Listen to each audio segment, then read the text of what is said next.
BEG Wrestling.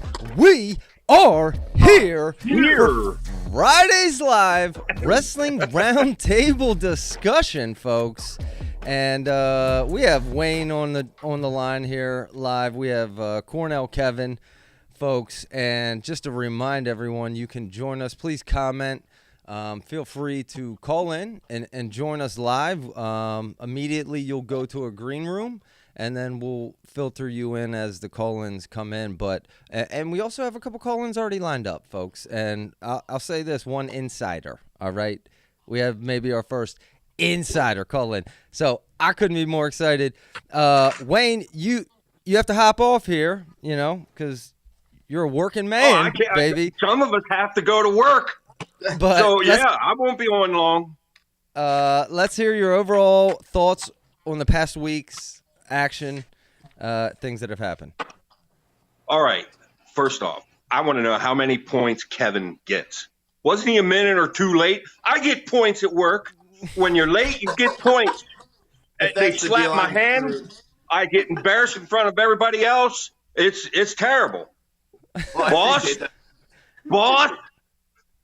No, we will address that. There certainly will be repercussions, but come on, dude.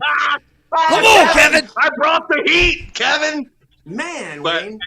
Talking about repercussions, oh my goodness, we're gonna get into some breaking news with Aaron Brooks that happened on Chael on Flow, and then just now, Boshamania, but. Other than that, because, Dad, I know you haven't had a chance to listen to that. Any other thoughts maybe on the David Taylor hire? Because last time we heard you was actually Sunday pre-recorded. So, overall thoughts, David Taylor hire. You're worried. You're worried over there, aren't you? Well, hey, look. What's that laugh for? Hey, look.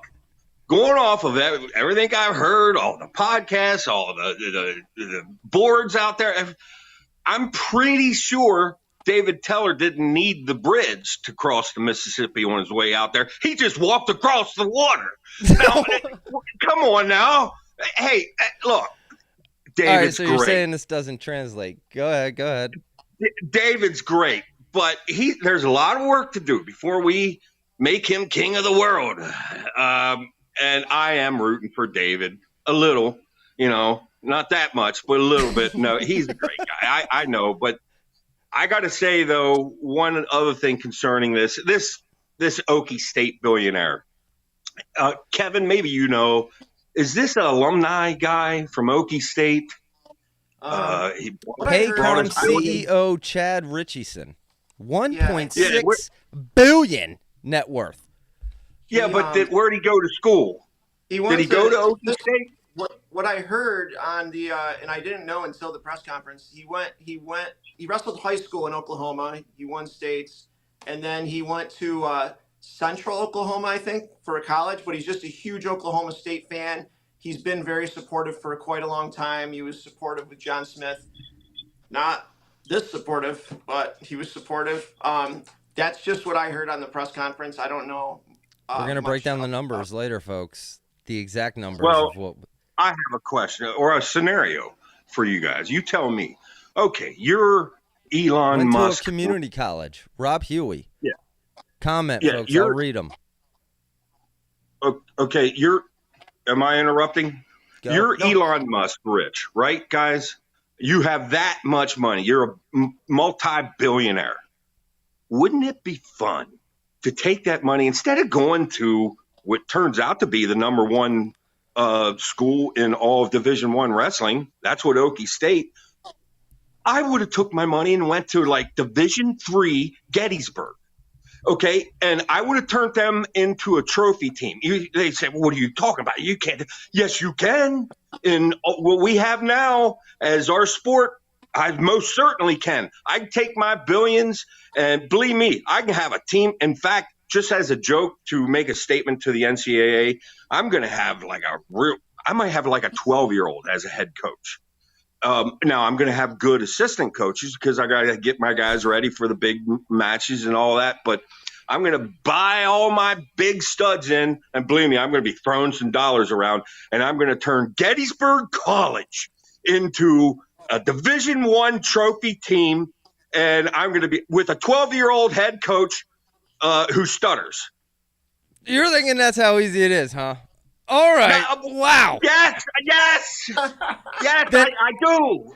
By that math, they took the whole element of fun away. The chess match of which head coach has the best ability to recognize talent, and all that seems to be fading fast when you can just plug a hole with some money. And I tell you, I guess I'm sounding jealous here, Zach. Yeah, because of course Penn State's got money. What am I jealous about? But I'm mad for all the small schools. Yeah, I'm mad for all the small schools out there. And anyway, it'll all work out. I'm happy for David, and now I feel bad because I said the 12-year-old stuttered. I don't have anything against stutters. You were a stutterer. I stuttered my whole life. All right. Well, hey. Hey, look, wow. guys, I got to go. Initial thoughts. Thanks, Wayne, for joining us. That's a sour Penn State fan for you, folks, if I've ever heard one.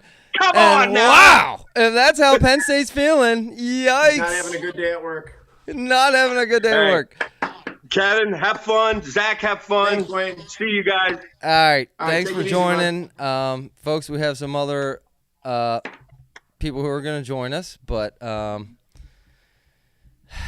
in the meantime, listen, we have to move to instant reaction thoughts here, Kevin, with this breaking news, developing news here on the Aaron Brooks interview on Bashamania, in which apparently he has confirmed, which was initially brought up by Chael on Flow, that he is in fact not technically qualified for the Olympics right now. Can you just basically summarize for us what?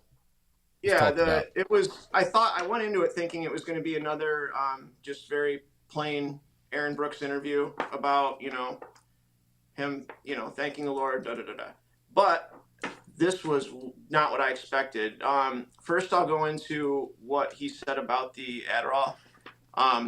He said that he got cleared on Thursday, the day before the Olympic trials.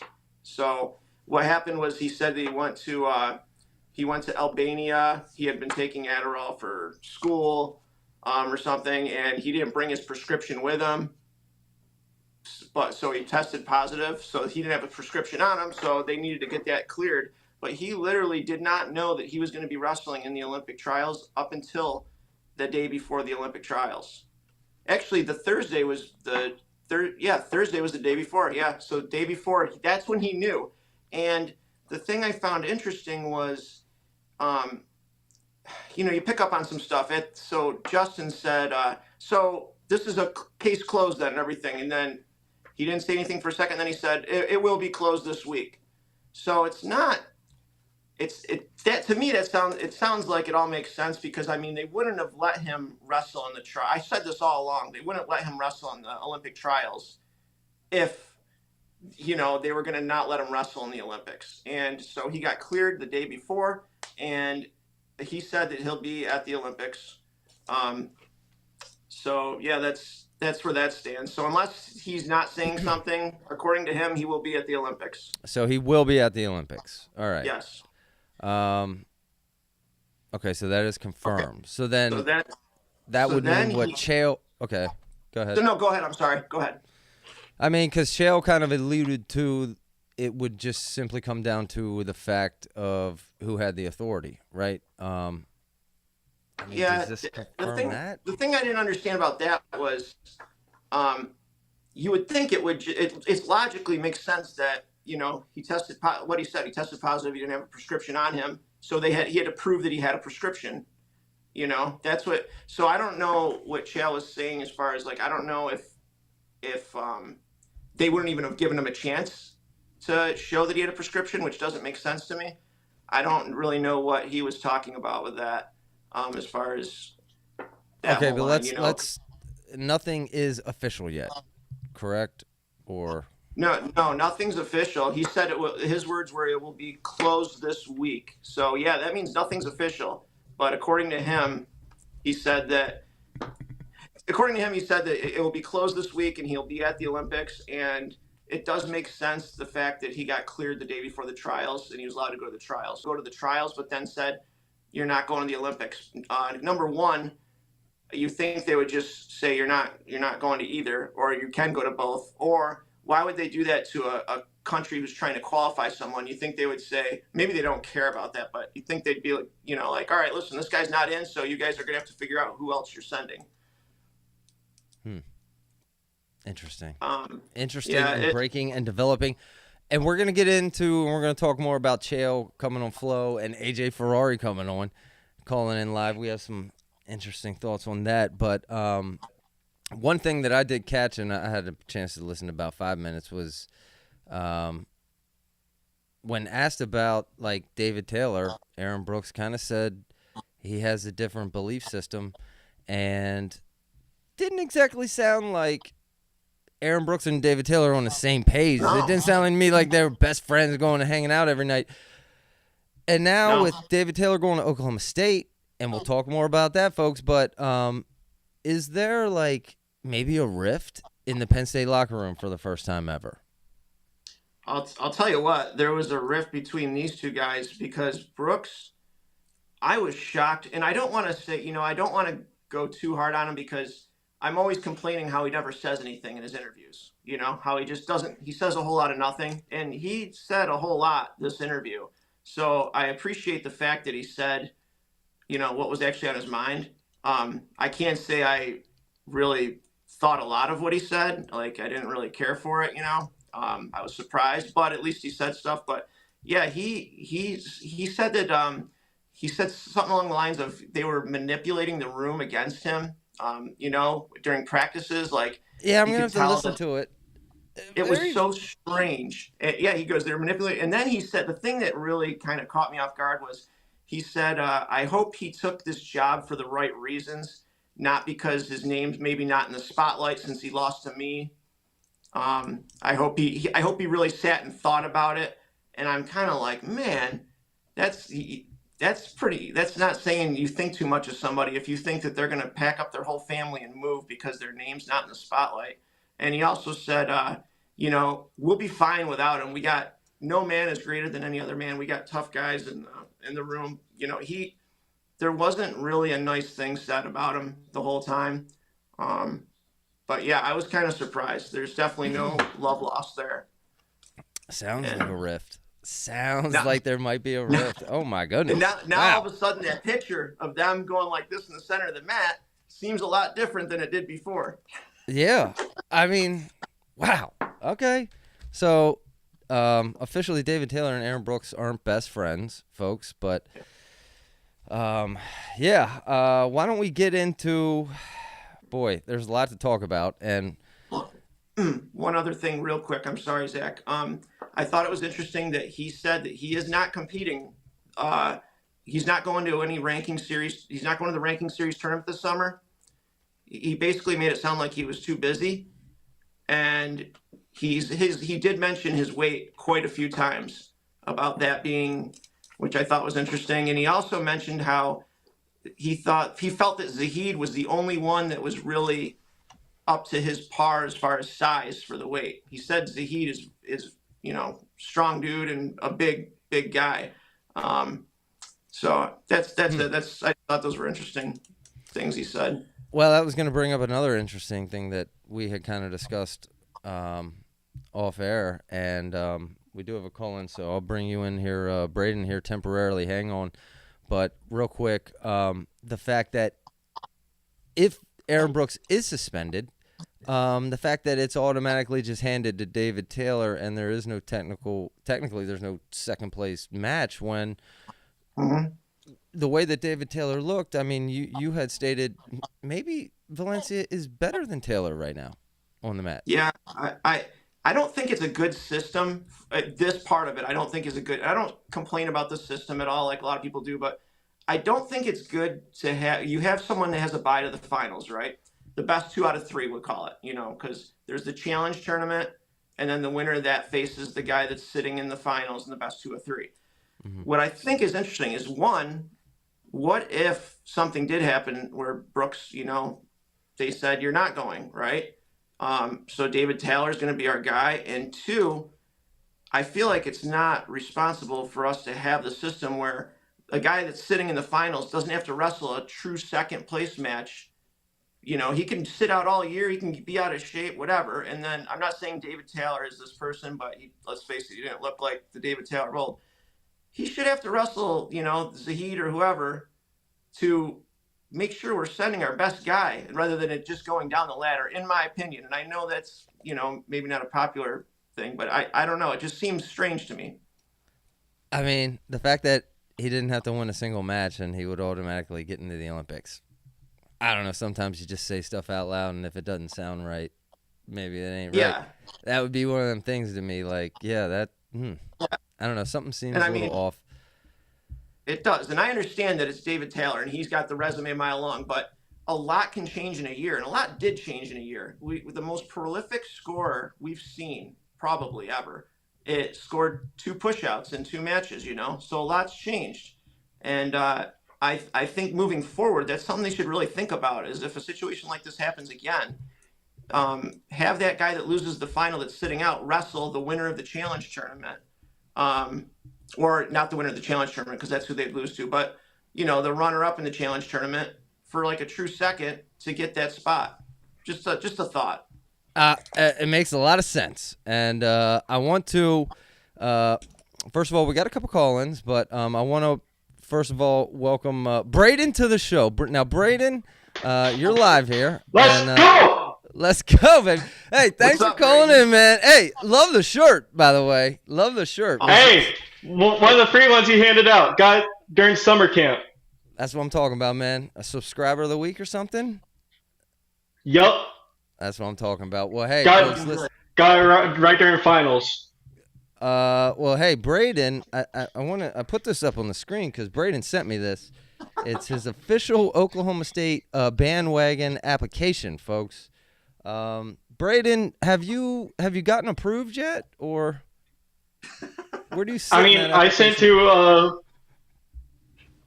to former Oklahoma State wrestler's son, as a little joke, but I'm not gonna follow the bandwagon. Iowa for life, baby. Iowa for life. That's what I'm talking about. So you're a big Brands fan, huh?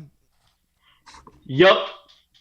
All right. The energy that Tom and Terry bring to the sport is unlike any other.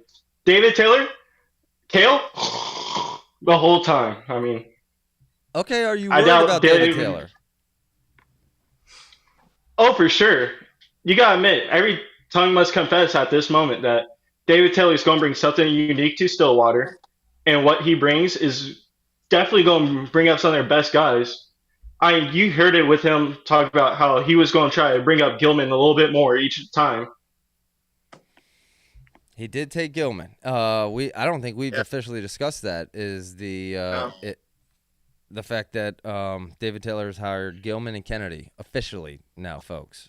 Right, so there is a vacancy at Penn State now, and we've heard actually we've seen things on the BEG Wrestling chat, folks.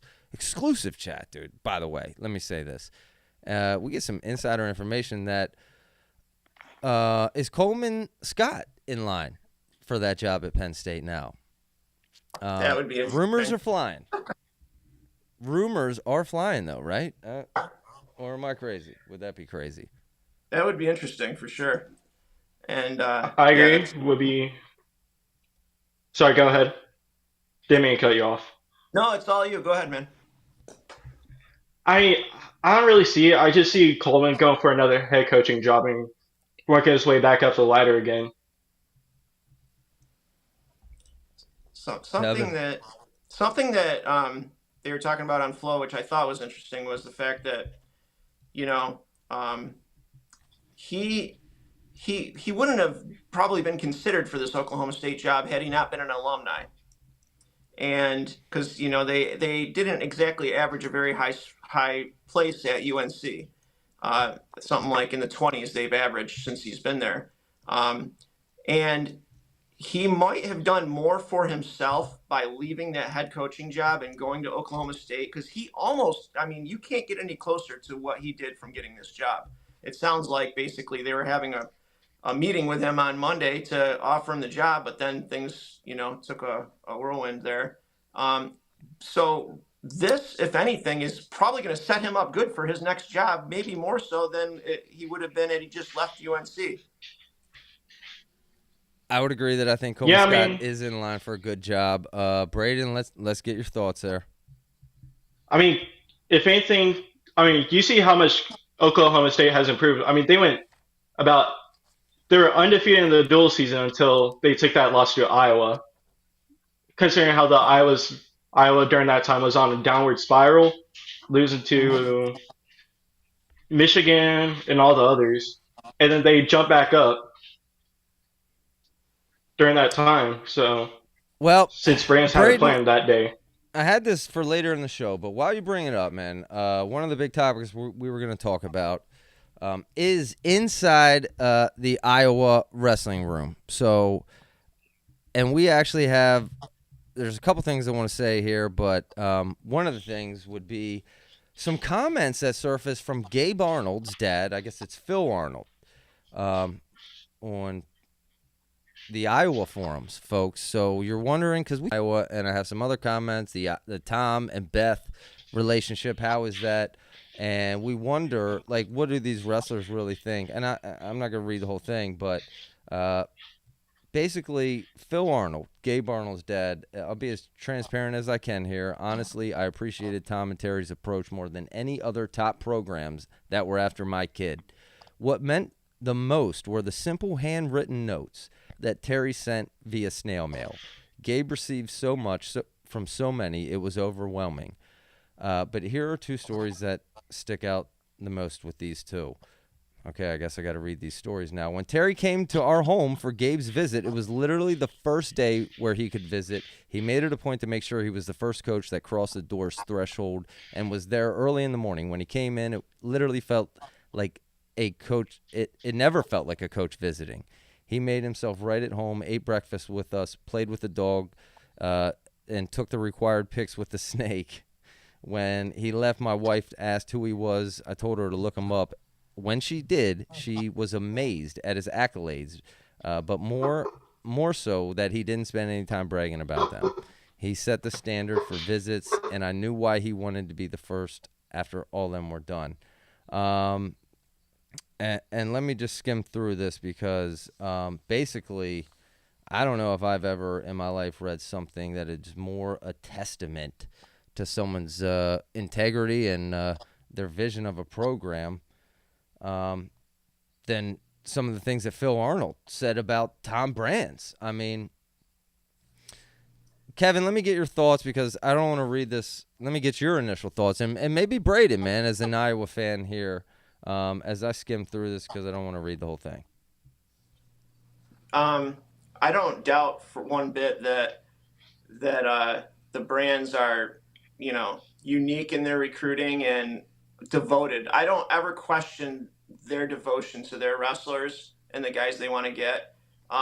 You can tell how much they care about them, and they do have that us against the world mentality. And I've never once doubted that Tom Brands and Terry Brands won't run through walls for their guys, and that is very important. And I think reading when I read what Gabe Arnold's dad said, I appreciated him sharing that because you hear a lot of negative stuff. It's always or joking around and this and that, but the fact of the matter, I do a lot of joking. Yeah. Oh, we all do. We all, and because it's fun, and that's what they're. Come on, man. It's not. It's easy to do with these guys, right? But I know myself when I'm joking around about them, I don't ever. I have the ultimate respect for these guys. They're good. They seem like great people, and they're just passionate, man. And I don't ever downplay passion. So. I would argue Iowa's probably the most passionate fan base. Braden, let's get your final thoughts, and then I got to let you go. It looks like we got another call in. Sways here. Sways, if you can hang on for a minute, and we'll bring you on after Braden's final thoughts here. Braden. All right, so I mean, Tom and Terry, you know they care. I mean, that makes the apparent feud with the AD more surprising, considering how much they care for their athletes. I think it's just the AD trying to make her name and trying to assert her dominance over the program at this point, after hearing that story from Gabe's dad. Well, Braden, you bring up an interesting point that I want to talk about, which is the Dan Gable interview that he actually credits his AD. But I got to let you go, man, because we got another caller. But I do want to thank you. Braden, thank you so much for calling in. Thank you for having Thank you so me. much for supporting the show. And, hey, man, please call in again in the future. And thanks again for watching, man. We appreciate it. Thanks a lot. I'll make it a point calling again. Thank you for having me, like I said before. All right, see you, Braden. All right, folks. Yeah, the Iowa locker room. I've always said Iowa the most interesting program in the sport, folks. But we have Sways on the line here. Sways, welcome to the show, man. Thank you for calling in. Tell us who you are, where you're from, who you're a fan of. Yeah, so Aaron Swayze here in the wrestling community. A lot of people know me as Sways. Live in Nebraska, but am an alum of Central Oklahoma and formerly collegiate coach at both Neosho County Community College and Concordia College here in Nebraska. But now I pretty much just do a lot of play-by-play at a lot of small colleges outside of my big boy job, the job that pays the bills, working in the cancer field. In the cancer field. Okay. Wow. Well, thank you for doing that. And an announcer, I mean, it's pretty evident you have a great voice. Did I miss who you're a fan of here? Or I'm one of those that I'm just a fan of good wrestling, and that's from the smallest divisions, JUCO, NCWA, all the way up. I do have some connections with some programs, and I just love watching wrestling in general. Just kind of a jack of all trades, I guess. I root for the refs a lot. For the refs? Yeah, because I work with them at so many tournaments that I get to know them in there. Okay, okay. Then let me ask you, man. Andrew Rivera, you know him? I don't know him personally. Okay, wow, that's unfortunate. I work smaller stuff. I don't get pulled into the Big Ten stuff, but I've worked with some people that Andrew Rivera, man. He's a big dog, man. Hey, listen, what do you think about everything that's going on at Iowa? I just kind of read some comments from Gabe Arnold's dad, in which you couldn't give the highest credit to Tom Brands. It goes a long way that we forget about things so simple as a handwritten letter. In this day and age where even you see, I don't know if it's disingenuous or not, but the gratitude sometimes you see on Twitter just seems like somebody just filled out a form of a Mad Libs, and everything's so generic anymore. If that's what did it for him, then I guess cool. Maybe other people need to start writing anymore. I'd be afraid to write a letter to a recruit thinking they wouldn't know how to read cursive. So you're telling us times have changed, huh? So, Greg, we have a Greg in the waiting room. Greg, hang on. We'll bring you on after Aaron. But and folks, I just want to remind everyone, because I'm not sure it's very clear to those who call in. You're initially put in a green room, and then we'll bring you on. So don't, if you're not on. Sorry, Sways, go ahead. Yeah, I do want to, since you guys are out in Pennsylvania, I do want to add to the fact, a lot of things have kind of fallen under with all the big news, of course, of Oklahoma State. But 4 big things happening in the Keystone State just recently. Northampton Community College adding wrestling. Muhlenberg at D3, talk about an amazing hire. As an assistant coach, 3-time Nigerian Olympian, Odineo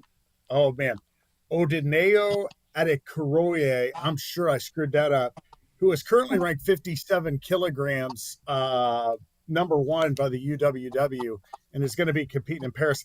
She got hired as an assistant at D3 Muhlenberg.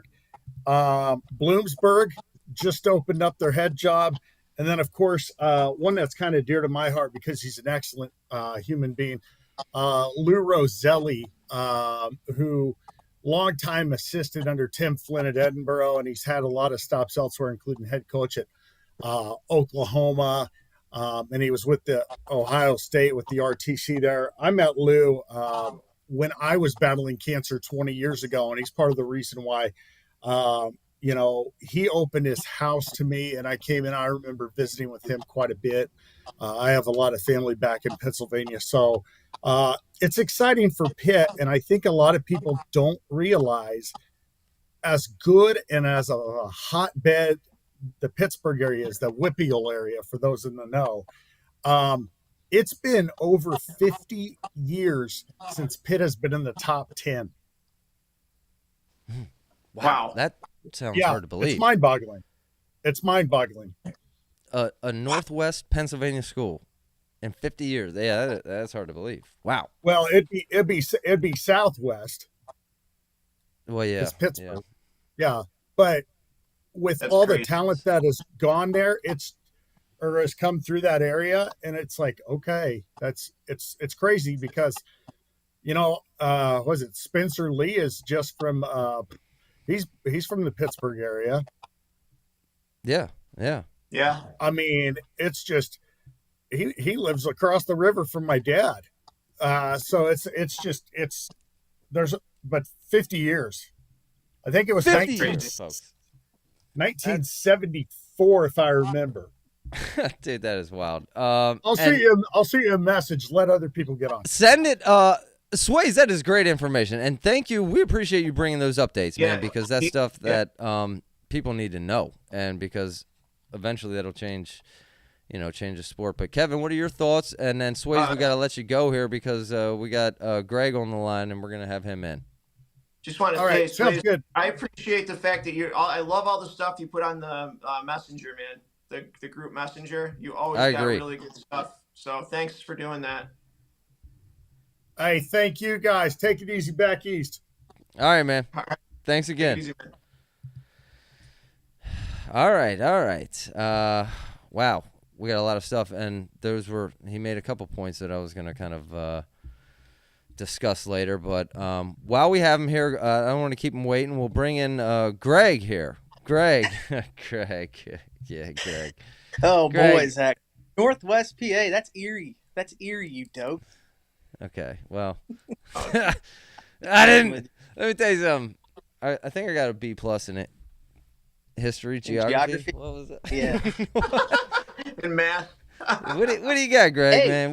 What? Hey, dude, that last guy, Sways, man, I keep having him on the show, shouting out all the small schools. We appreciate that.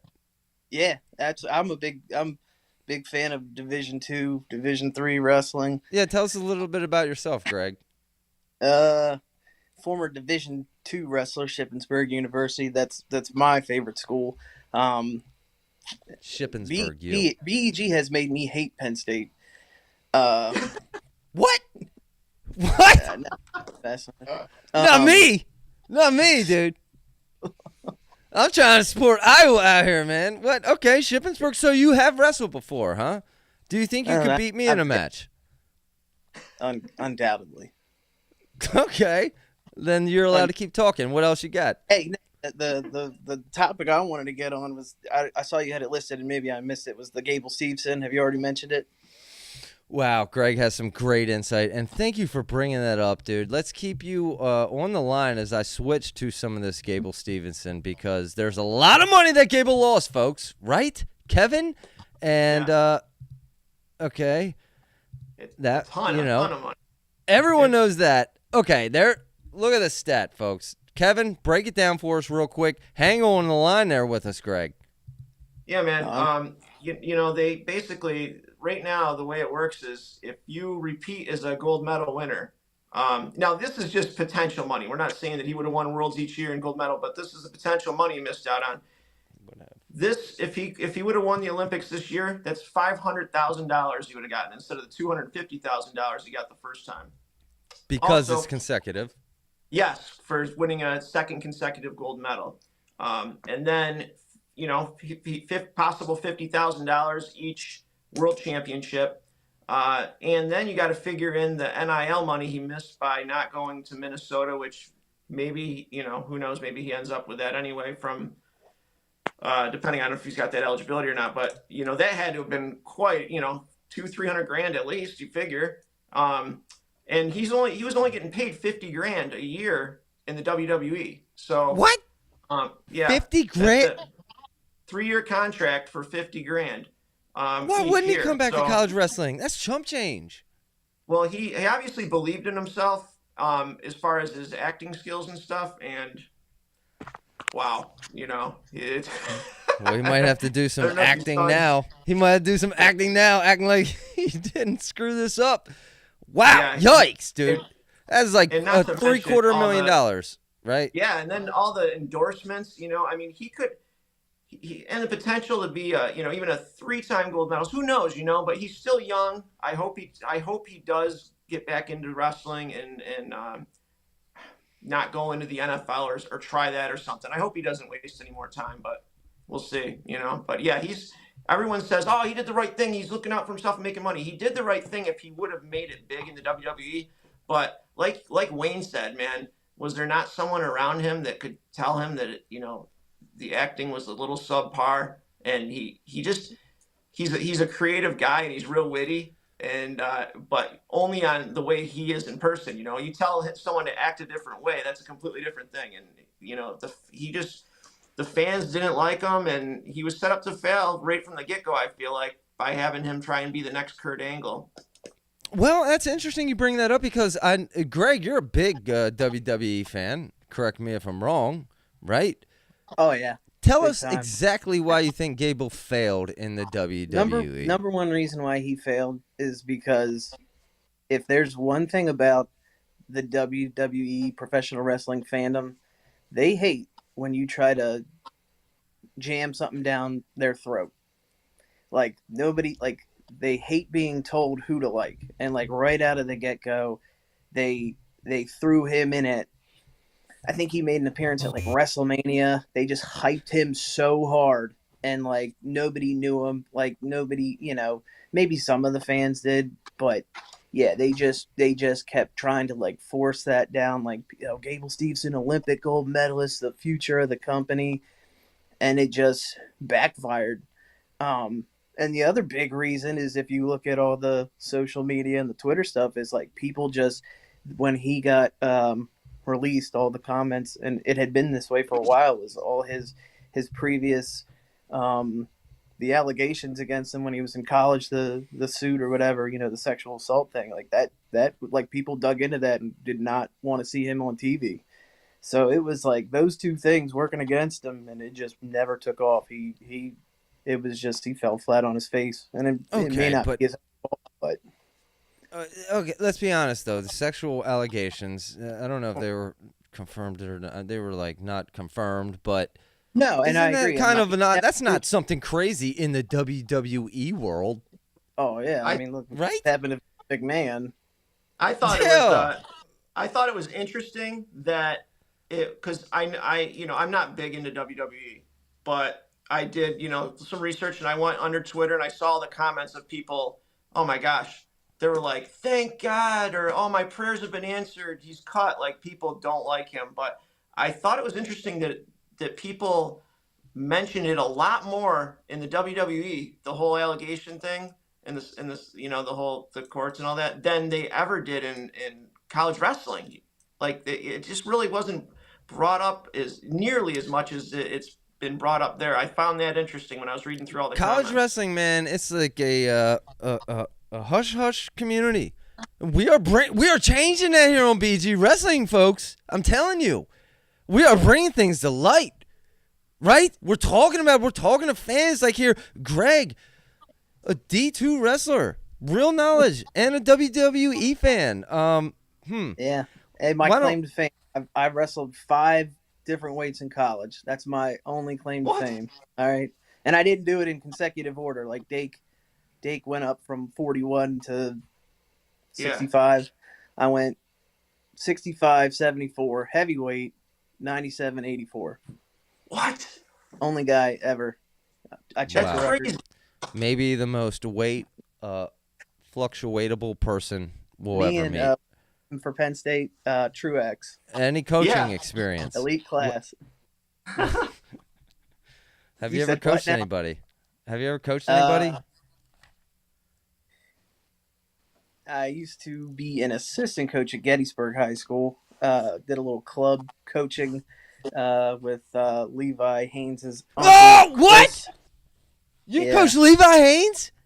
I did not coach Levi Haynes. Oh. In fact, I was in the room while Levi Haynes was being coached by competent people. Had Levi Haynes listened to me, he would not have been champion this year. Hold on. When did you graduate college, or like what? When it was 2012. recent, or oh, Listen, 2012. did you ever give Levi any words of advice? Ever? Any? None. I did not want to corrupt his straight and narrow path. Wow. Maybe that's But- a good thing, folks. Yeah, no, I know.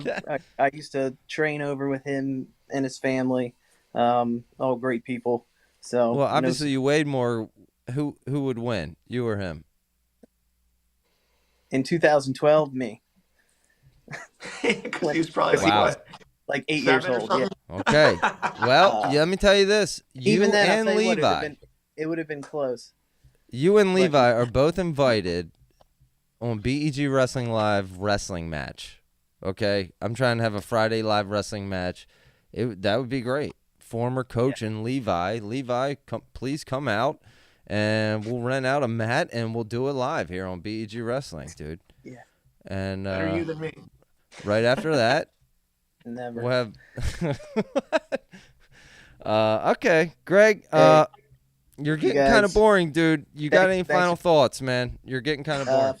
Final thoughts. Nah, you guys just keep doing what you're doing over there. Well, at thanks for BEG. calling in, man. Yeah, dude, Let thanks me. a lot, man. You have brought a lot to the show. Certainly. Let me give you a round of applause sound effect there. Boom, and he's out, folks. He's gone. Okay. Anyway, because we got to move on, folks. We going completely off the rails, right? Have we not, Kevin? Because Yeah, we are off the rails. Right? let's start what we actually planned on starting, which would be tomorrow morning, folks, at 3 a.m. Eastern time. Saturday morning, wrestling starts. Last chance qualifier here. We're talking Spencer Lee. We're talking Zain, Retherford, and that ain't the right one. But Kevin, you're going to break down exactly what we have to look. Let's start with 57 kilograms. I have up on the screen the bracket. Spencer's path. Let's get into it. Spencer's path is a lot more favorable than Zane's path. Plus, he would have only to wrestle 4 matches. 1, 2, 3, 4. Yeah, 4 matches rather than the 5 that Zane's gonna have to wrestle. But the first couple of matches, I don't see anybody that's gonna beat him on his side there. The guy from Zhu from China can be kind of tough, but really he got a great draw, and I honestly would be shocked if he didn't make it. And just so everybody knows, there's no finals wrestled. Okay, so just like the Pan Ams were qualifier, if you make it to the finals of this tournament, you qualified, and the two finals don't wrestle each other.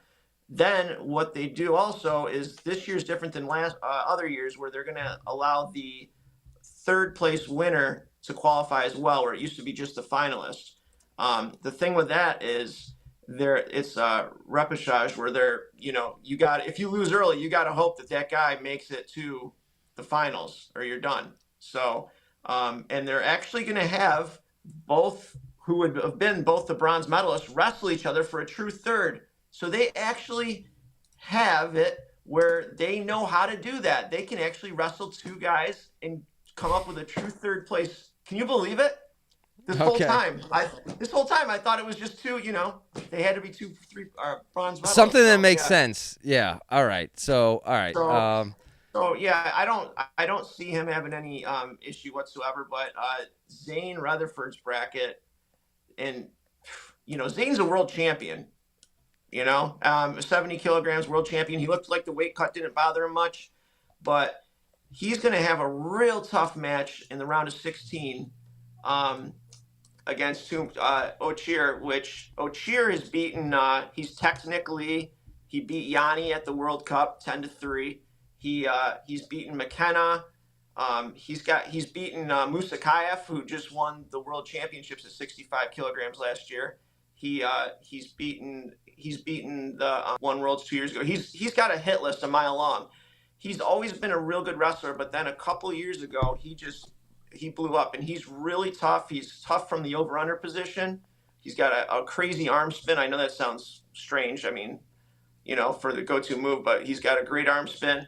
And that's going to be a real tough match. I mean, if you were looking Chael at mentioned there was a change in coaching there, right? Didn't Chael mention that on Flow? The coaching change there, and that was the difference? That was he was saying about Iran. Oh yeah, okay. Iran, yeah. But if they're doing Vegas odds on this, I would probably say that Ochier would be the favorite. Now, I think Zain matches up really good against Ochier because Zain just is really sound, defensively, and I don't see him getting in those over-under positions. I'm sure, his coaches have gone over that with him. And I don't see him having an issue with that match. But then if he gets past that, he's going to have the Albanian, who actually used to be from Russia. He's from Russia, but he moved to Albania. And this guy is tough because he's actually beaten Russia's rep right now the last three times. So he's really tough. And then if he does make the semis, which is that's the last match he'd have to win, most likely he's going to have the guy from India, Sujit, who this guy beat Yanni. He's not bad at all. He's young. He's a U20 bronze medalist. But out of those three matches, the round of 16, the quarters, and the semis, this would be the least threatening of those three matches. Even though Ochier is the most decorated, I think that his quarterfinal style-wise will be the toughest for him to win against the Albanian. All right, but Zain has looked good, man, and absolutely. But that is a troubling path. Let's be honest, man. That is a troubling path. Here's the thing. Like, Zach, this is all loaded on one side. The other side is just not. Cakewalk, man. Yeah, it's just unbalanced. Nothing working, and the bracket's enormous. I mean, Zane's gonna have to win 5 matches in one day. And here's the thing: if you go into if you lose, right, and you're fortunate enough to get to wrestle back, that is the next day. So he'll have to weigh in again to do that. And another problem when you have all the guys stacked on one side like this is it's really difficult. Like usually, if you got just you and like a real good guy on the side, if you lose to him, you're pretty confident that he's going to make the final and you'll get dragged back in the tournament. But when you got this, he could, if he loses to Ochier could easily lose to the Albanian guy, and then he's done, So yeah, it's tough. I have all the confidence in the world in Zain, and I know I'm going to say not all the confidence. I'm saying less than 50% chance, dude. Let's be honest, man. Let's be realistic. To go through that path. I'm saying less than 50. What's yours? Really? I think he gets it done. I say 75 and 75. Yeah, I'm gonna go. I'm saying 49. You're saying 75. How about Spencer? I'll let go. You go first on Spencer. Spencer, I go 90. Really? 90. Yeah. I wow. think that he's. Because that's low, Kevin. It's 100 on Spencer. Who are you joking? Come on, man. We're talking about Spencer Lee, man. He's about to be the next American hero. David Taylor is out as America's hero. Spencer Lee is about to walk into that spotlight, dude. I'm telling you right now, look out for Spencer. That's tomorrow morning at 3 a.m. Eastern time, folks. So, or 3 a.m. tonight, yeah. And Zach, the thing is, man, is like, can you imagine? I don't even want to think about this, but if these two guys don't qualify, you're talking about 4 guys we would have in men's freestyle. That would be like a tragedy, man. And That hurts. 65 kilograms, we have not had the best history of getting guys to qualify for the Olympics. Going back all the way to 2016 with Brett Metcalf, he lost in the Pan Ams, a questionable call at the end, and then Molinaro won the trials, and Molinaro went to last chance. And he actually didn't qualify, but luckily a guy in front of him failed a piss test. So he got in that way and ended up taking 5th. Or we would not have, if he didn't fail the piss test. Never heard of that before.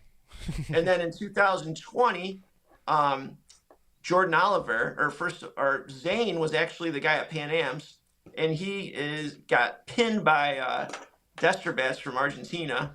Got a real freak thing. Got rolled over and pinned, so we didn't qualify there. And then Jordan Oliver wins the trials, goes to last chance, doesn't qualify. So we didn't even send a rep last Olympics. And then we have this going on where Nick Lee loses to Gomez. So it's like, man, we got to break this streak of. I mean, it's been since 2012 that we've actually just had someone not have to go to last chance to qualify at 65. Well, and Kevin, you kind of touched on a point, and I have the graphic up. You can't see it, but I put the graphic up. Showing how much, and clarify this graphic for me, how much each country in the world donates towards wrestling? The wrestling programs. Yep, the wrestling programs per country.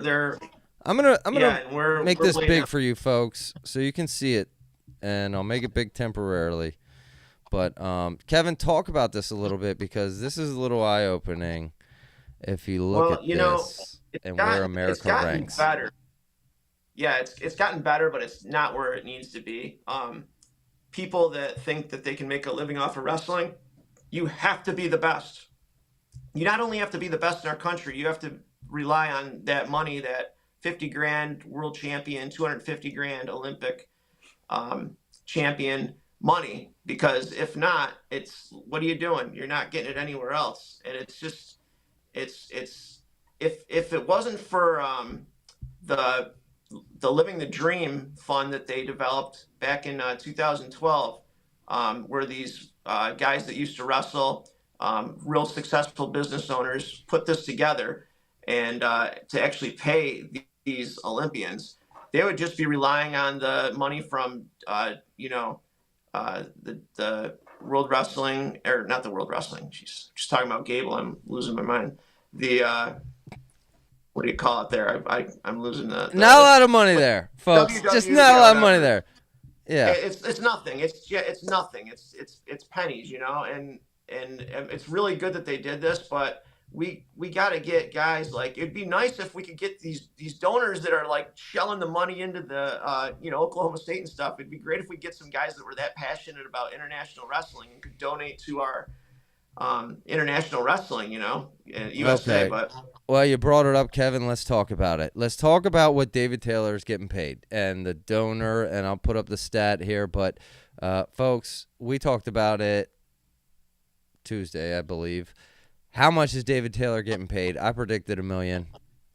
According to, I guess, Mark Husser, shout out Mark, I met him, on the Scramble Wrestling Uncut, David Taylor $1 million. Kennedy $500,000, Gilman $500,000, an unnamed assistant $500,000, and then he goes on to maybe theorize that Dake might be that remaining available spot. Kevin, man. You know Dake? That's your boy. Is Kevin Dake going to join David Taylor? I said last show that I just don't see Dake as a coach, but I'll tell you what, $500,000 a year can certainly make you change your ways, And I'm not saying that he wouldn't be a good coach. He just, to me, doesn't have that. I don't know. He just doesn't have the personality, I feel like, to. Well, and you mentioned the money. And and I put it up here because on it's the Paycom CEO Chad Richardson, this man is worth $1.6 billion, okay? Which raises a whole nother question, which is Penn State not king of the mountain now? Because I don't know. Yeah. I can't remember exactly who the Penn State it's like an IRA or something, but billion? Is he worth 1.6 billion? I mean, that's a different number than millions, man. And it's a lot of money. David Taylor going there. Now, I'm going to also make the case that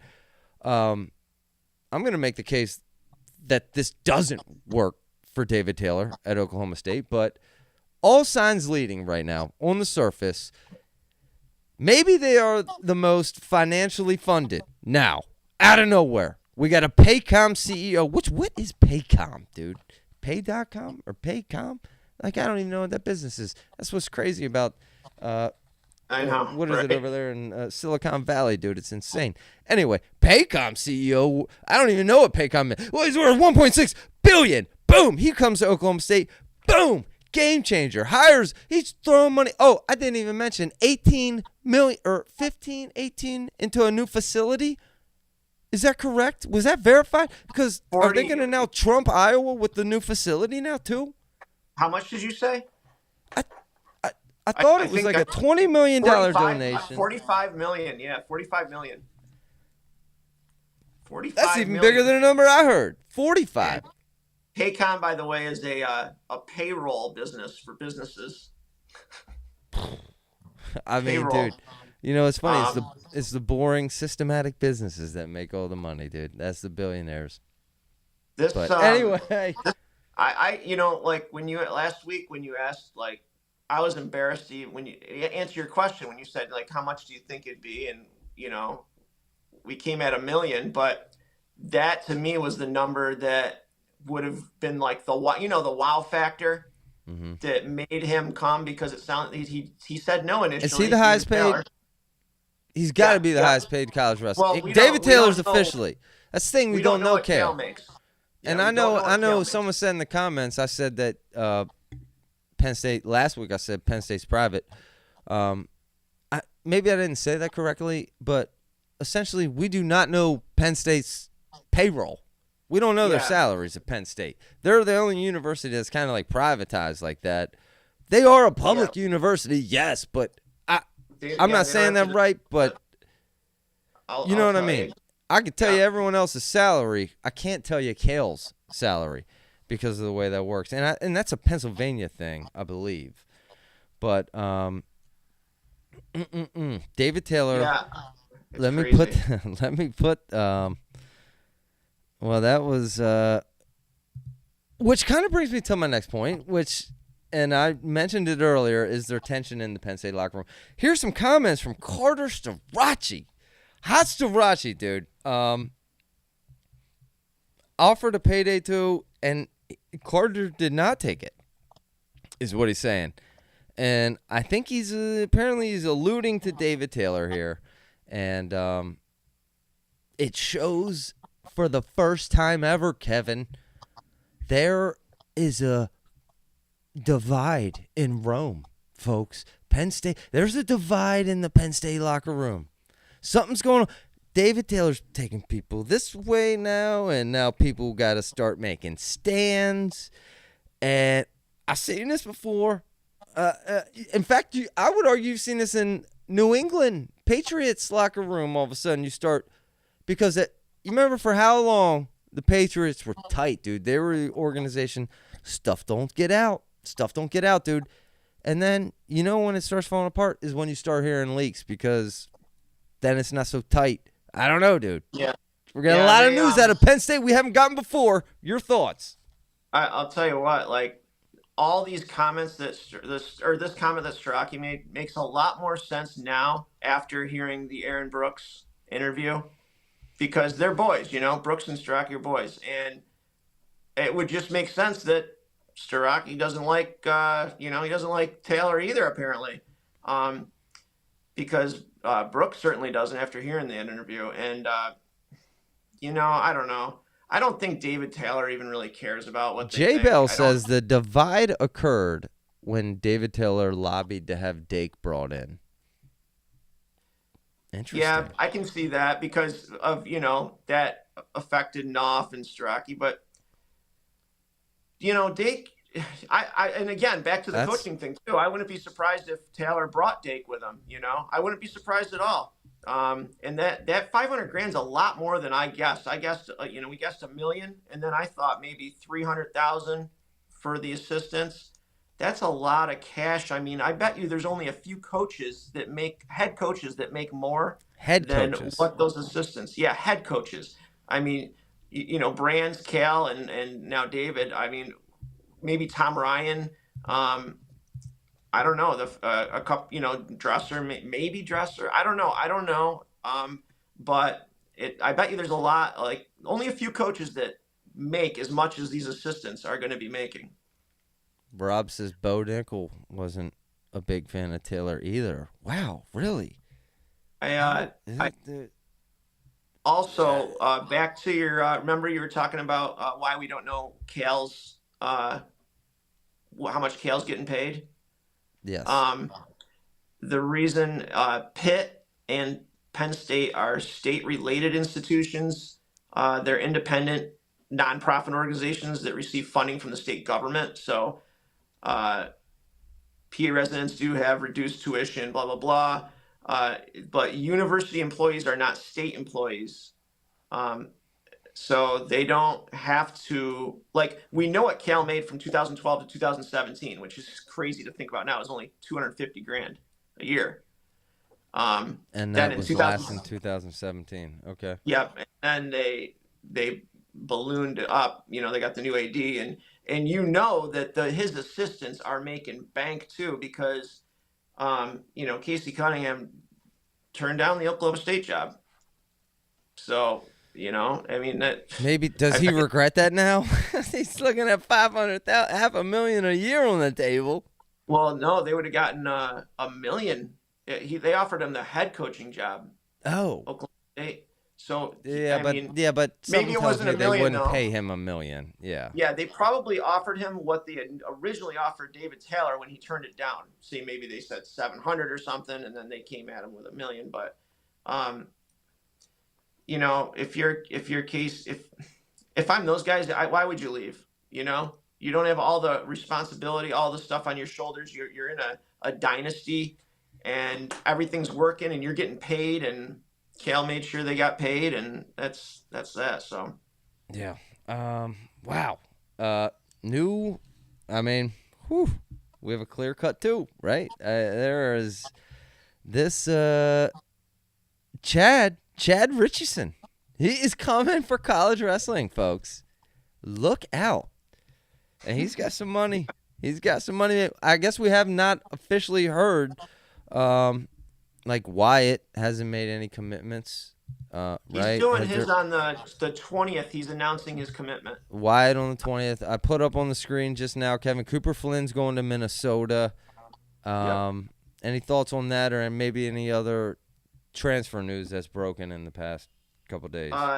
Minnesota is quietly doing really well in the transfer portal this year. They also got Tommy Askey, 157-pounder, round of 12 guy from Appalachian State. He is the one that majored Cody Chittum first round, because we thought we were going to have a Shapiro-Chittum matchup, but then Askey majored Chittum, Shapiro teched Askey. But he's a round of 12 guy, and he's really tough. And then they got Cooper, and they also got one other. And who knows if the big guy comes back, that could be another big pickup for him. Oh, they got Clayton Whiting from Missouri, who's very good, 174-pounder, 184, yeah, 180. Okay. So they got three guys. You're not hearing about it really. No one's really talking about it. But Cooper Flynn, he's a podium caliber guy. Yeah.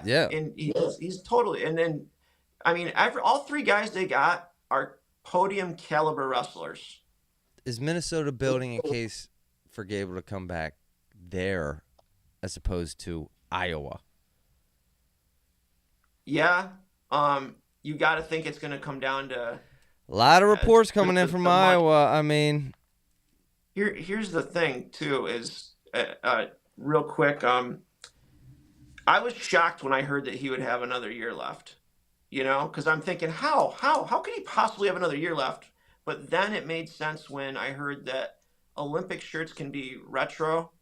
In other words, you don't have to take it prior. So we heard Chael talk about that on Flow and some thoughts on that.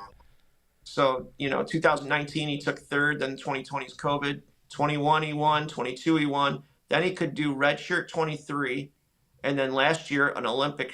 Or this year, 2024, an Olympic shirt, which would give him, this would be his seventh year, but it's legit. he could have another this year coming up left. So, All right. Well, I mentioned the Chael. Chael was on Flow, folks, and I'm sure you've heard about it because, wow, Flow brought the fire this week. Did they not, Kevin? Oh my goodness. Yeah, they brought the big guy into. Chael Sonnen came in just throwing flames, dude. It was hot fire. So funny. I gotta say, I don't know. Maybe I'm crazy here, but Chael, you might owe us a thank you for getting you some airtime. You know what I'm saying? You might owe BEG a thank you. Also, I want to say they had Chael calls AJ Ferrari on the phone live, okay? And first of all, AJ owes us an interview. But in addition to this, I was pretty sure AJ didn't do any interviews without, pre-questions sent before him. I'm pretty sure that has been verified. And that makes me think, was that... Yeah, was that it seems go ahead. A scripted, unscripted call-in? A scripted, unscripted. Yeah, I guess that's was that live? Yeah. I don't know, Chael. Maybe you should call in now, Chael, and verify, because I got conflicting reports that AJ doesn't do pre-recording interviews, and yet you called him live. Or maybe AJ can call in and verify, but, I don't know. I'm just asking questions. Kevin, your thoughts? You know what? He hung up first, too, remember? He called me, he's like, oh, he hung up. And then he called back. But was that even AJ? How do we even know? Sounded like it. Clash of Combat interviewed him, and all the questions had to be approved, and very few, to my understanding, were approved. And, it's, I don't know. He very seemed very... few were approved. Really? So he's not just approving questions. Did Chael actually call him in? I don't know. Touche if he did, because that is just hot sauce right there. Live on radio, man. He called Staraki first, and he said that he was busy. Which raises another question, another interesting question. Yes, Carter was practicing. You know who wasn't practicing? AJ. What? Why are you practicing? Why are you practicing, AJ? You know what I mean? What? He's available. Carter's practicing. He was working on his flexibility for his next split. Before any other thoughts, Chael Sonnen, man, came on and he brought the Aaron Brooks breaking news. It was unbelievable, man. Any other thoughts? Because I got some other just wrestling media thoughts I kind of want to speak on here. Yeah, go. All right, well, I kind of threw it to you because I need a second to find okay. Well, the thing that cracks me up, about Chael, man, is, and if you watch his YouTube, his YouTube podcast there, you'll see the same things over and over. First, he's got the glasses push up, and he will sometimes say things that aren't even true, and he doesn't care, and it's hilarious. And his last podcast he just did yesterday, he's like, so Gable Steveson ran out of eligibility, and I'm like, when did they confirm that? Thinking to myself, and he's like, and don't argue with me on the comment section because I know that's debatable. It's like, then why are you saying it like that? He just doesn't care. It's funny. So yeah, you gotta take with a grain of salt the things that he does say. but man, he's entertaining. That's for damn sure. Yeah. Well, look, I thought I had it preloaded, but I didn't. But it also brings up the other point, the direction of flow, and because Ben Askren, and I got it up on the screen now, apparently it ain't Funky in the Brain. It's now Funky and the Champ. Now, I just want to lay out the facts. And Ben said he was going to do more coaching. And now he's doing Daniel Cormier on Funky and the Champ. Do you make a slogan like that for one episode? Or has Ben moved on to just a different show? I don't know. Yeah, it seems that way, doesn't it? I mean, it seems a little funky. He's been putting out a thing every single day. He's been putting out a show, and he said I was going to leave you guys hanging. Doesn't look like coaching. No, it seems like he almost seems like he just wanted to do his own thing. I mean, that's what it seems like anyway. Or just move on. Maybe not even his own thing, like you said. I'll say this, man. If Ben's going on and doing Funky and the Champ Cormier, maybe that can be a better tie to bring UFC and wrestling. And Flo's now bringing Chael on, dude. Now that show's going to be dynamite. Mm-hmm. The way I see it, man, all media, this is the way wrestlers should actually see it, if I'm being honest. All media raises, and we should all be supporting all media. Because you know what it actually results in at the end of the day? Paydays and higher paydays for you wrestlers. Like, ultimately, that is the people who are going to benefit off this increased media, inevitably, is the wrestlers, dude. A professional wrestling league. Like, we're going to be at Claw Wrestling, folks. What is it? June 22nd, 23rd, I believe. Mm-hmm. Yep. That is the start. That is a trial. It's not a trial. It's basically like a warm-up weekend tournament for a league that starts in 2025. And it is confirmed Shane Sparks. I don't know. Have you heard of him? He's going to be announcing that. So, I mean, if you thought it was a joke, think again, dude. There's real things happening. And along with that, I would think increased media. I mean, this coaching change at Oklahoma State puts pressure on every other university in the country, from Iowa to Ohio State to people have to perform now, man.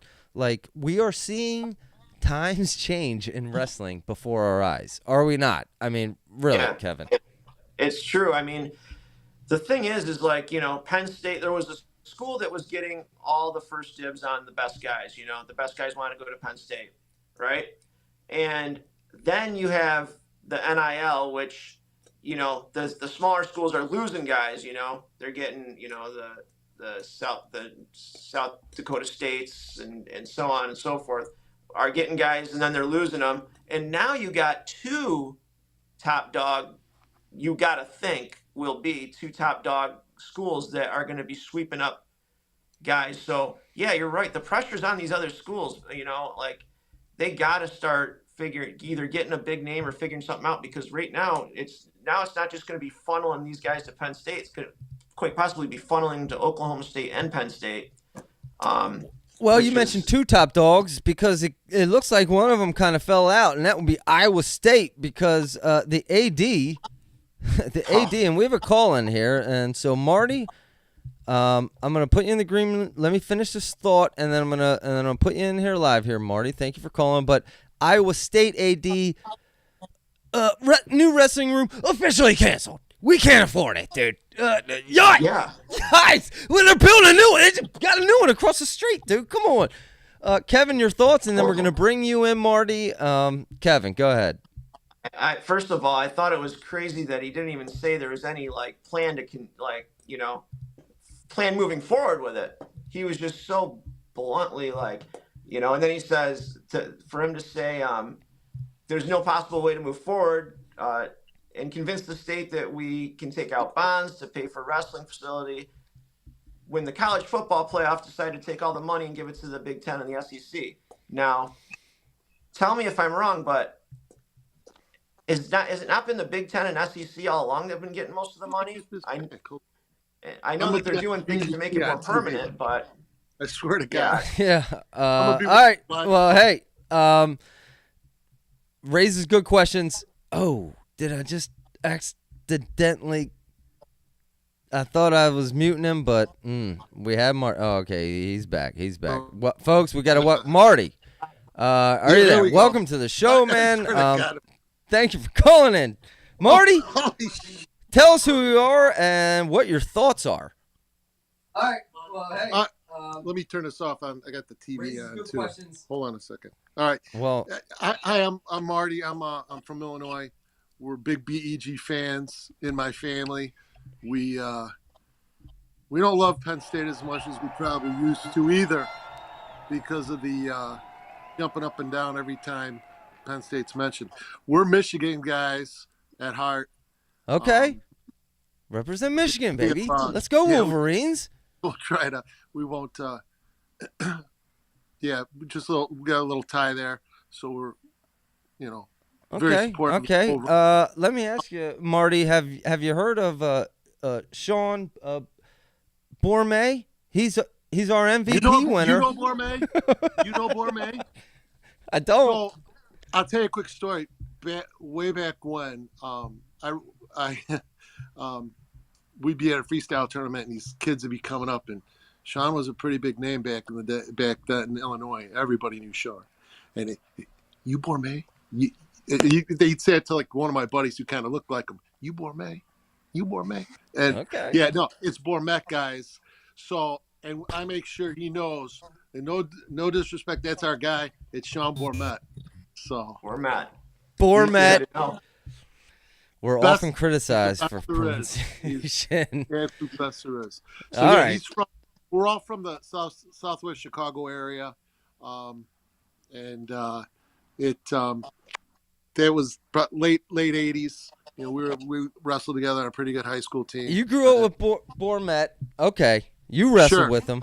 Could you beat him? Let me first ask you: Did you ever beat him? No one ever beat Bourmet. Well, some guys did, unfortunately, but we used to just say no. Not you, though. Not you. Okay. Are you kidding me? I was a heavyweight. He used to just put the choke on everybody. All right. So Bourmet was a stud. I think if you do your history, you know that. My next question. Go ahead. I think we had 3 individual. I think we were ranked second in the country behind St. Ed's, and we had 3 individual state champs. We had like 4 or 5 guys go to different Division I schools. U of I was a big. We had a lot of guys go. John Clinton was the head coach there, and our head coach had wrestled for him at Eastern Illinois. And, okay, so Marty knows what he's talking about, folks. Right? No, you know what? I've been surrounded by excellence all these years, and it's just just been smart enough to keep not be too loud. He's very humble, folks. He's very humble. Marty, well, Kevin, do you have any questions for Marty? I got another question for Marty, but Marty, go ahead. How do you feel about, being a Cornell fan like myself? How do you feel about getting Cardenas? He's fantastic. We're very excited about Mr. Cardenas. I'm of course he is. I'm not happy about it. I'm not happy about We're it. excited as hell. Oh, there's celebrating over there, baby. Whatever it takes. Unfortunately, free agency. Whatever it takes. Hey, man. Free agency is matriculated to the youth levels even. That's what it is. Everybody's an expert. Everybody's this. Everybody's that. And if you got the bucks, you spend them. And next thing you're a competitor. You can't die with it. You can't die with that money. Yeah, I don't blame him. I'm happy for him that he went there. It's frustrating to me because not that he went there, but that we could only get 3 years out of him, And then his senior year coming up, and he's gone. It's a huge loss. He scored like 16 NCAA points last year, but I'm glad that I'll still be rooting for him, and that was definitely a good pickup for you guys. We have literally two enemies on the line against who hate each other here, Marty and Kevin. I mean, No. You know what? No. Here's Right. the thing. I'm gonna tell you what. I'm gonna say this. You know what? Like I said, if we're gonna root, we're always Michigan's gonna be first because of my friendship with Sean. But we're probably being that our favorite I have an identical twin, and our favorite identical twins obviously are in the Big Ten with the Brands. But there's a new set of identical twins coming up, and they cheer for Michigan. We're going to sit behind the Iowa bench. okay. And let them guys know what's going on. All right. There you So, go. Marty, you're tight with Bourmet, right? I don't say I'm tight with them, but we've been friends a long time. Friend. That's cool. Well, I don't even have that many friends. Has Bourmet ever watched this show by any chance, Marty? I don't know. You don't know. I do know there's been screenshots taken Because- of the MVP stuff. I was going to ask. Sent to all of our different teammates. And, Okay. And they're like, who the hell are these guys? But Who are that's these kind goons? language. Who are these goons, dude? Well, because I was Well- gonna say, Marty, I actually have it. I literally made Sean an MVP trophy, and I'd love to mail You it want to to get him, it dude. to me? If you want to get it, to me, If I can mail it to you, and you can mail it to Sean, and somehow Sean can get a whole. I mean, it's a most valuable purchaser award trophy. Oh, man. Yeah. And- You know what? If he gives me a neck crank or something because of that, I'm not going to be too happy. But I'd be happy to give it. I'd love it. Let me also say, touche, Bourmet. And I like saying Bourmet because it rhymed with touche, but my hat's off. Hey, if you gonna buy him, go buy him. Why not, dude? That's the game. Go play the game. I Right. don't think anyone questions his coaching ability at all. I mean, that guy, whew. You know what? it's- I'm telling you what, as great as of a coach as he is, he's an even better person. And That's good to hear. Yeah. That's good to hear. When my twin and I first started our club, he was wrestling at Michigan, and before we'd leave for the state tournament, he would drive from Ann Arbor, talk to the kids before we'd get in the vans to go to the state tournament. For 3, 4, 5 years in a row, he would do that. Wow. And, yeah. I mean, he's like I said, he's an even better person than he is a coach. And Sean always happy to hear. Bourmet. Is there any man? And I don't want to put you on the spot, Marty, but is there a best story that you have with Bourmet? Maybe not that you know him, but maybe ran cross paths with him. Maybe that in your youth that you can share with them. Your favorite story or anything like that. he almost broke my leg. What? He did. Our freshman year of football, he almost broke my leg. It blew my knee out. Jesus. Yeah, that's a good one. In wrestling. No. We were at football practice. I was a bigger guy. I'm running. He went underneath me, and I'm like, oh shit. Oh, excuse me. Oh shoot. I think I hurt my knee. And More like Bourmet your knee out. Bam. Yeah. What? You know what? I'll tell you what. Sean was just. Yeah, he's a great guy. And I remember him cutting weight.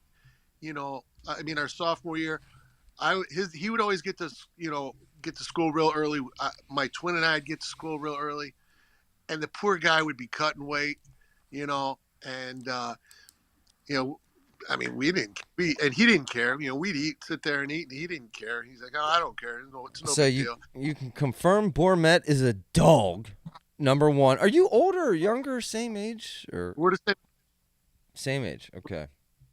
Yeah, but he's I remember how much he would sacrifice for the team, and how hard he worked. What a great leader he was. He's not a man of a lot of words, at least back then. But we always had a good time, and it was.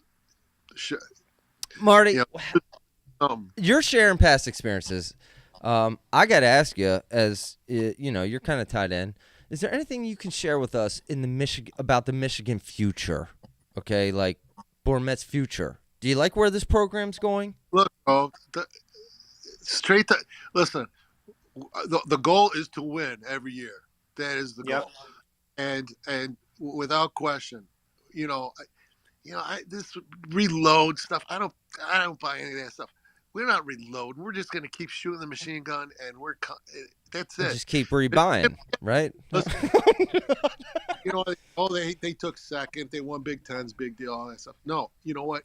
I'm telling you, their goal, knowing people the way I do, knowing Sean the way I do, their goal is build the best, student athlete people that he can, and bring home a national championship every year to Michigan.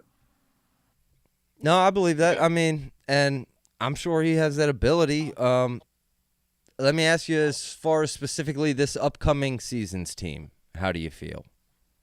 You guys lost Mason Paris. Now, Bourmet has Mason Paris on his resume, though, right? Now an Olympic wrestler. Hey, yeah, check mark. And Kuhn. And Kuhn. Yeah, and Kuhn. And he's got the kid from Indiana, from Serbia, as a world champ, and he's got the other kid that won the bronze medal in the Olympics. So I mean, he's got some guys that he's just time in Paris. He better learn to like French food. He's gonna spend some time out there. His guys will be ready. His guys will be all right. Marty, I gotta ask you. Go ahead, ask me. Okay, because we have named, and obviously we have officially confirmed, folks, that Bourmet is a great guy. So we may pick fun of him a little bit here on BEG Wrestling, but everything is told. Bourmet's a great guy. But obviously he's a great. I mean, we named him MVP, but specifically recruiting. Yeah. Because that's a whole different area. I mean, how do you feel about Sean's recruiting? And I mean, how are they going to find a path to the top of the Big Ten?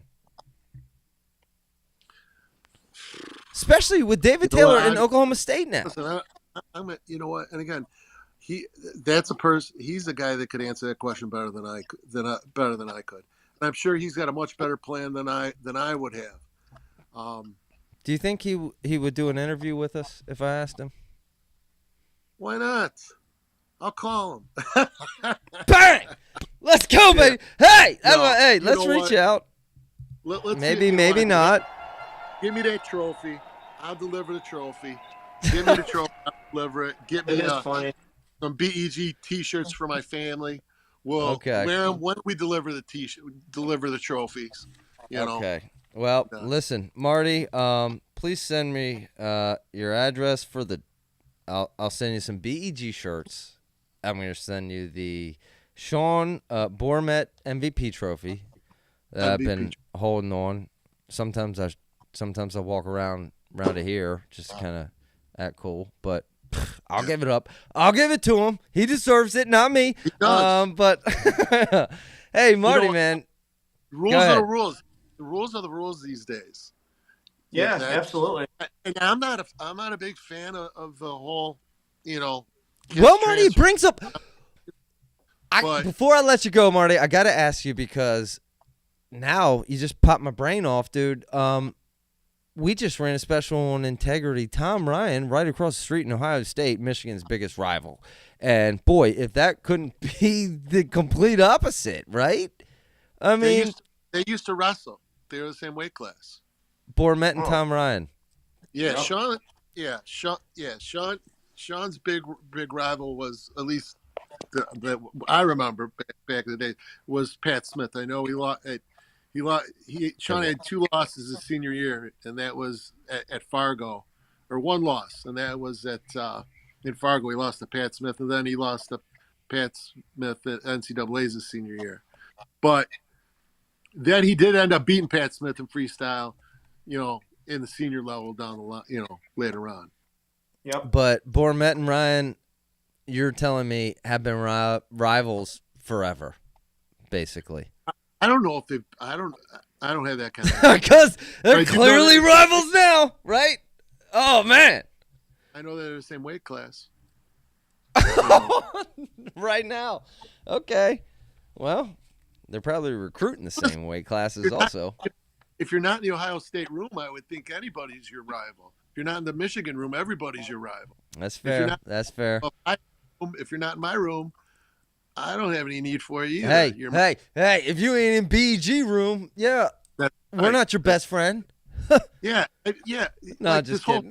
like you guys, I got a question. You guys, this whole Flow thing, you guys didn't Flow you guys and Flow weren't buddies. Now you guys are like kissing cousins or something now, huh? Whoa. Kissing cousins with Flo. Hold up, dude. Marty. Oh man, Marty, dude, That's hilarious. I was playing it nice tonight, man. I mean, I had notes on Flo. We are nice, but I'm just calling it like I got to be honest, right? Well, that's ultimately. I'll say this. I'm just trying to be honest. Didn't they used to take a shot at you guys? Did they take a shot at us? Yeah. When? Where? They don't take shots at us. They just steal our ideas. Now, see, this is why we watch your show. This is why, because you're real. Why? Which I appreciate. It's the ultimate sign of respect, right? I mean, we don't do previews anymore for shows. We're not doing previews anymore. No more previews, folks.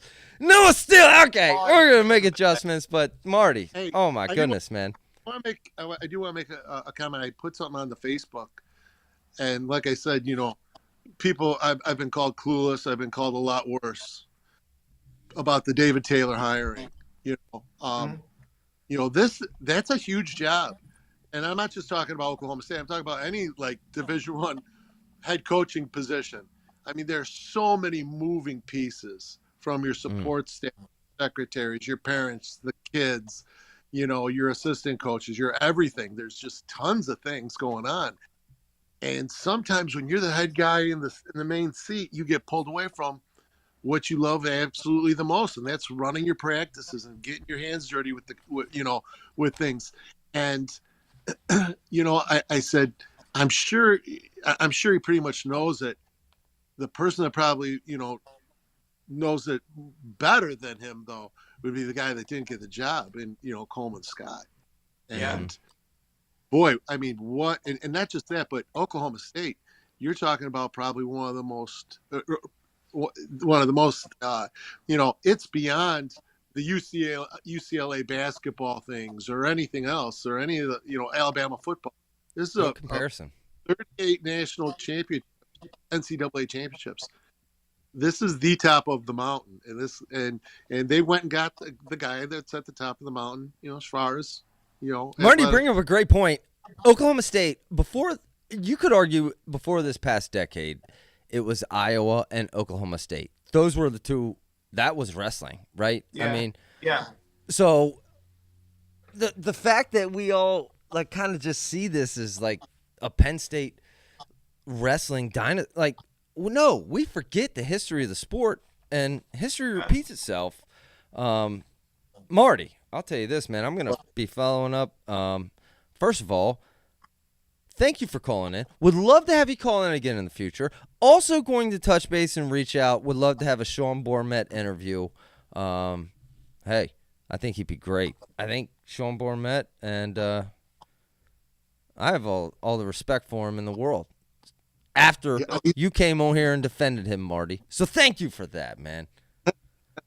He's an incredible coach, of course, but like I said, without question, he's an even better person. And I'm very proud to say I've been a friend of his for a long time. And I could pick up the phone right now. He'd be there in a heartbeat. He's just that type of guy. All right. Well, hey, you can good let to him hear know that I'll be reaching out, Marty. Yeah. And hey, man. Oh, call the office. He'll hook you up. Call the office? Yeah. Call the All office. Right. Folks, we're going to call the office of Michigan University tomorrow. Go up there. You know what? Even better, he'd love this too. Tell him you're going to bring your workout gear, and you're going to be willing to roll around a little bit. He tells me and my twin that we got to come up and roll around with Paris and Kuhn. I said, hold on. What? I got a question, Marty. You just gave me an idea. What's that? I will go to Michigan. Now, I'm not trying to have him throw my shoulder out or something. You think he would wrestle me live? Like I'm about like 160, 165. of just shredded cheddar cheese. Just a rock.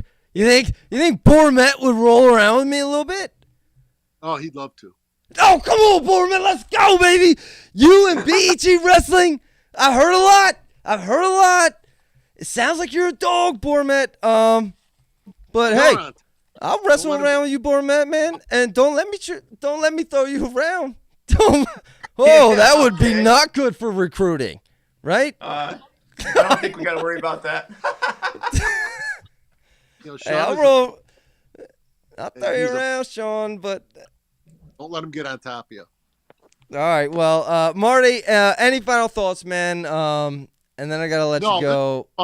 You know what? Everything is it's all in good fun, and you know what? People love the information. You love to sit down and laugh about this stuff, and sometimes people take life a little too serious, and it's good to.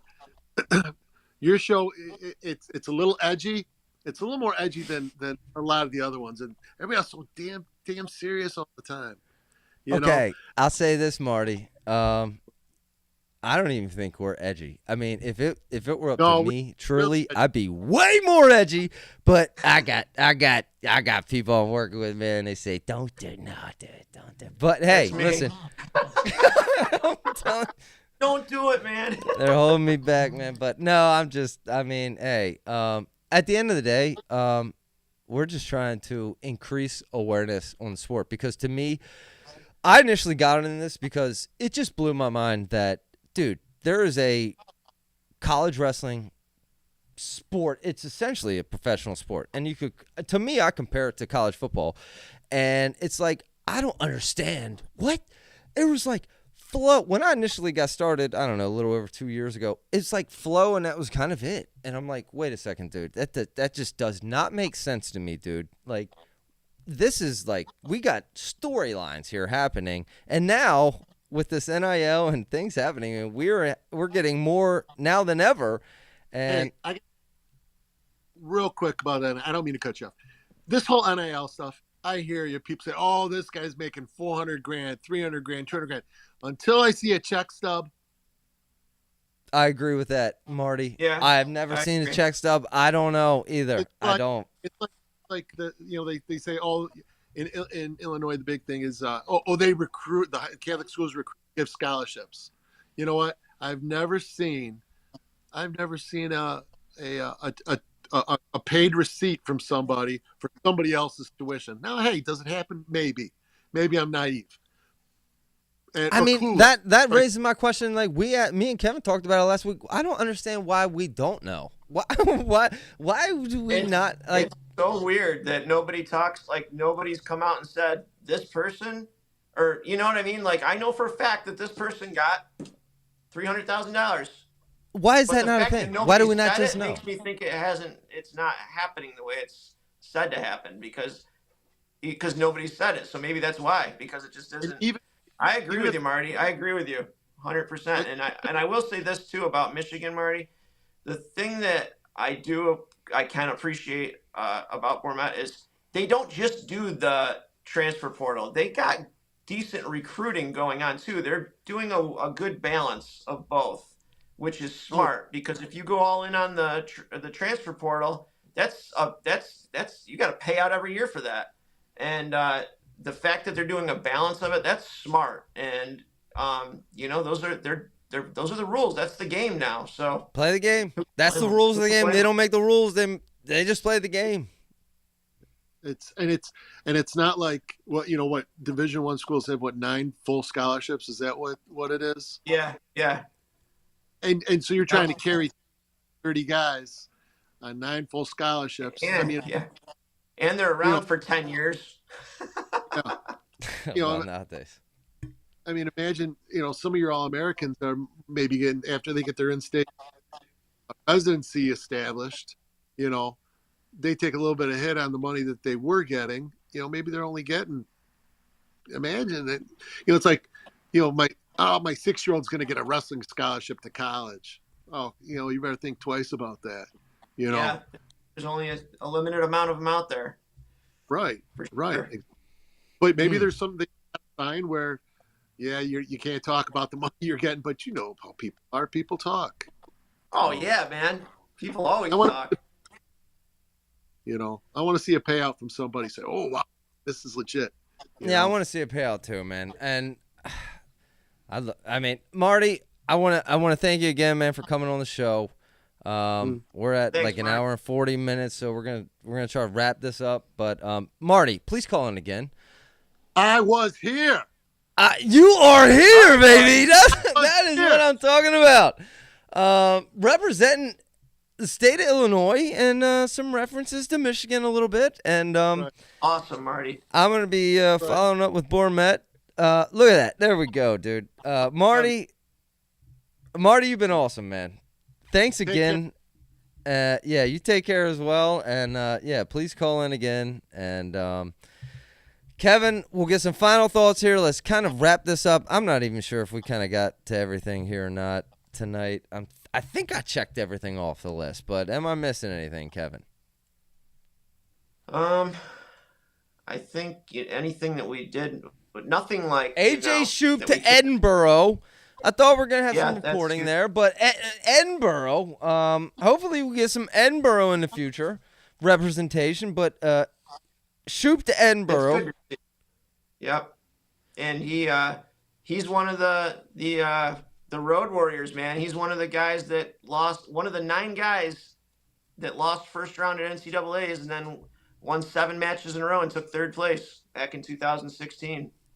Which would represent to me grit, and grit would then be, to me, easily translatable to coaching ability. I like that a lot from Edinboro, man. Shout out Edinboro Wrestling. I don't know, I man. really do hope that Edinboro and Lock Haven get back on their feet here, because wrestling's better when those schools are better, and I think times are changing, really Kevin. slipped. I think times are changing.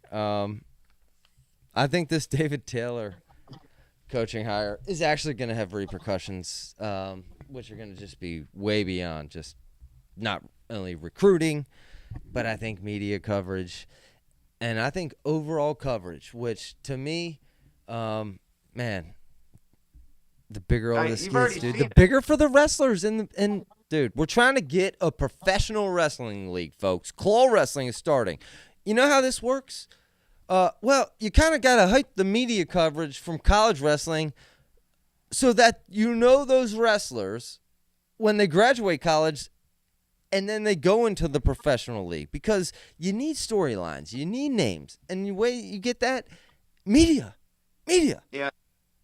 And and we're just a couple guys talking wrestling, and trying to get more attention and more people to. It's all about conversation, and I read through a lot of comments and the good and the bad, and I try and respond to all of them, even if it's someone that just can't stand me, I'll have a conversation with them, it's fine. You don't like what as I say, will that's I. fine.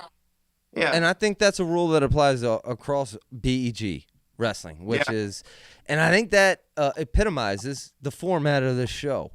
And I've responded to some comments about people who have kind of contradicted things I've said. I've said, please come on the show, man. In fact, hold on, Kevin. I don't know if you can hang on, man. We're running long, but we do have another call in. So let me see if I can bring him on. I got Ted.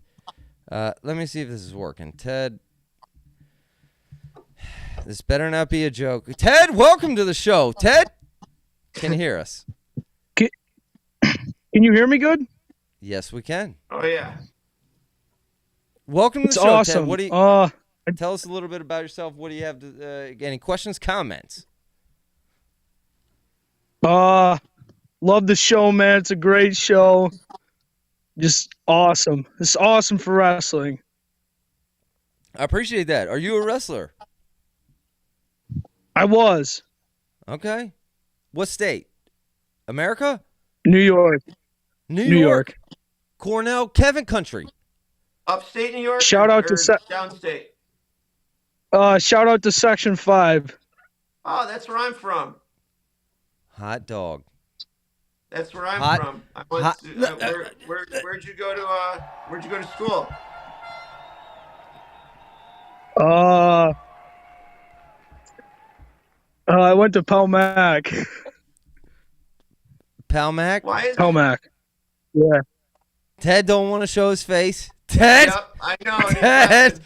Ted, you got anything interesting? Otherwise, I'm about to cut you off, man. I'm an Iowa fan, and okay, I do not think they're going to do very good this year. Why is that?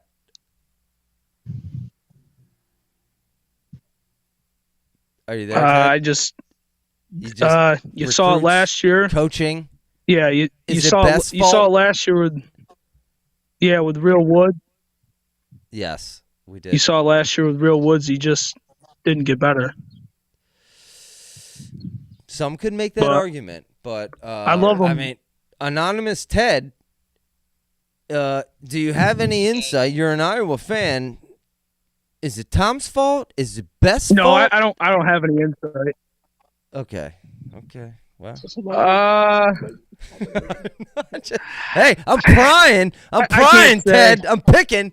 I don't know who you are. You're anonymous. I'm looking at the clouds over here on the screen, dude. I don't know what I'm looking at. Hey, come on. We saw the John Deere hat for a little bit, but put on a ski mask at least, Ted. Ted, gee, my nutty. Ted, I'm a Victor guy, man. Right around the corner from Palmac. Victor. Yeah, that's crazy. I graduated from Victor. All right, man, that's awesome. We got two Victors on the line, folks. Final thoughts, Ted, before you cut you off. And because we're about to wrap up, man. But I do want to say thank you for calling in. Thank you for watching the show, Ted. Yeah. So thank you. I definitely think 2025 NCAA tournament with David Taylor, the head coach of OSU, it's going to be a crazy NCAA tournament. I can't wait. And, hey, we might even see David Taylor wrestling in the Olympics, folks. We don't even know. Ted, thank you for calling in. I got to let you go, man. We're going to wrap this up, folks. Yep. Thank you to everyone, okay, folks who called in. Kevin, let me toss it to you for your final thoughts, man, before I'll get you mine. I don't even know. That's about it, man. Next week we'll have some good graphics up. I'm not going to get into what they'll be about because we want to keep that to ourselves. But next week we got stuff coming. Yeah. All right. Well, I'll say this. This show could have been so much better. I mean, if you thought we brought it this week, folks, yikes, dude. We're regrouping. Give us another chance. Let's regroup. Let's regroup after this. We got to bring it so much better, dude. Folks, we're going to have some interactive fan competitions happening. No! I'm not even talking. I'm going to shut up, okay? Yeah. You're just going to see it next week. Yeah. I don't want people stealing our stuff right here. You know what I mean? Hold on. Let me play the song, dude. This is typical. This is our song. Free. It's our jam. On Artlist, folks. That's who I pay. Also, we have a sponsor starting next week. I don't know who that is. So, if you want to sponsor us, I'm talking ad reads per episode, reach out to me. Otherwise, I have people in mind. But that's starting. Kevin, any final thoughts, man? No. Wrap this Thanks up, for everybody that called in, and don't be afraid to call in, man. Don't be afraid to call in, folks. Thank you for watching, and until Tuesday at 7 o'clock next week, this is BEG Wrestling.